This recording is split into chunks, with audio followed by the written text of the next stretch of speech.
রমজানের দ্বিতীয় শুক্রবার জুমার নামাজে দেখা গেছে চোখে পড়ার মতো ভিড়। লক্ষ্মীপুর চকবাজার জামে মসজিদ প্রাঙ্গণে মুসল্লিরা কাতারে কাতারে দাঁড়িয়ে জুমার নামাজ আদায় করছেন। ৬ তলা বিশিষ্ট মসজিদে ভেতরে জায়গা পূর্ণ হলে বাইরে রাস্তায় কাতার করে নামাজ আদায় করতে দেখা গেছে মুসল্লিদের। স্থানীয়রা জানান মসজিদটি বহু পুরনো। ২০১৭ সালে পুরনো ভবনটি ভেঙে আধুনিক ৬ তলা মসজিদের রূপ দেওয়া হয়।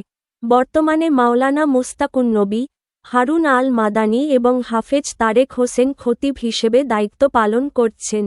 রমজানের প্রতি শুক্রবার এমন ভিড় লক্ষ্মীপুরের মানুষের ধর্মপ্রাণ মুসল্লিদের কাছে হয়ে উঠেছে পরিচিত দৃশ্য। মসজিদের আধ্যাত্মিক পরিবেশ ও খতিবদের বয়ান শুনতে দূর দূরান্ত থেকে মুসল্লিরা ছুটে আসেন বলে জানা যায়।